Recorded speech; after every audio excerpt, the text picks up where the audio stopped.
Hello everyone, আশা করি সকলেই ভালো আছো। আজকে আমি তোমাদের সাথে একটা ময়ূরের ডিজাইন শেয়ার করব। একদম সিম্পল এই ডিজাইনটা আমি অফ ক্যামেরাতে স্ট্রাকচারটা করে নিয়েছিলাম। তারপর ভাবলাম যে আমি তোমাদের সাথে এটা শেয়ার করে দিই। যেমন ভাবনা তেমন কাজ, ঝটপট করে ভিডিও রেকর্ড করে দিলাম এবং সেটাকে তোমাদের সাথে শেয়ার করে দিলাম। একদম সিম্পল স্টেপে আমি এই পিকক ডিজাইনটা করেছি। তোমরা যে কেউ এটাকে রিক্রিয়েট করতে পারো, খুব ইজি এই ডিজাইনটা। ময়ূরের ভেতরটা আমি হামস এবং স্পাইরাল আর কিছুটা জায়গা আমি ভরাট করে দিয়েছি। এরপর আমি ময়ূরের পেখমটা ভরাট করেছি। সেখানে আমি কাটওয়ার্ক বা মধুবনী বা নেগেটিভ, তোমরা যেটাই বলে থাকো, সেই ওয়ার্কটা আমি এর মধ্যে ক্রিয়েট করেছি।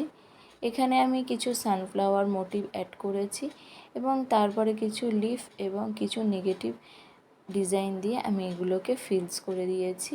সানফ্লাওয়ার ডিজাইনটা খুব সহজ, একদম সিম্পল আমি ডিজাইন দিয়েছি।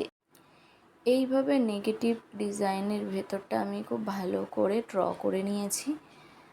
এরপর আমি প্রত্যেকটা সানফ্লাওয়ারের মধ্যে একটা করে দাগ দিয়েছি, যার ফলে জিনিসটা দেখতে আরও বেশি সুন্দর এবং প্রমিনেন্ট লাগবে।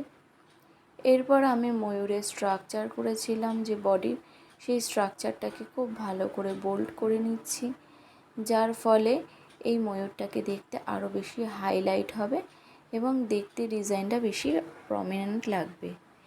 এরপরে আমি যে নেগেটিভ ডিজাইন করেছি বা মধুবনী বা কাটওয়ার্ক, সেই ডিজাইনের ভেতরটা খুব ভালো করে ভরাট করে দিচ্ছি। ভরাটটা কিন্তু খুব ভালো করে করবে। এর আগেও কিন্তু আমি অনেকবার তোমাদের সাথে এই কথাটা শেয়ার করেছি। ডিজাইনটা পুরোপুরি ভরাট হয়ে গেলে ডিজাইনটা কমপ্লিট হবে। আজকের এই ময়ূরের ডিজাইনটা তোমাদের কেমন লাগলো? একদম সিম্পল এই ডিজাইন। যদি ডিজাইনটা তোমাদের ভালো লেগে থাকে তাহলে অবশ্যই লাইক, কমেন্ট অ্যান্ড শেয়ার করে দিও।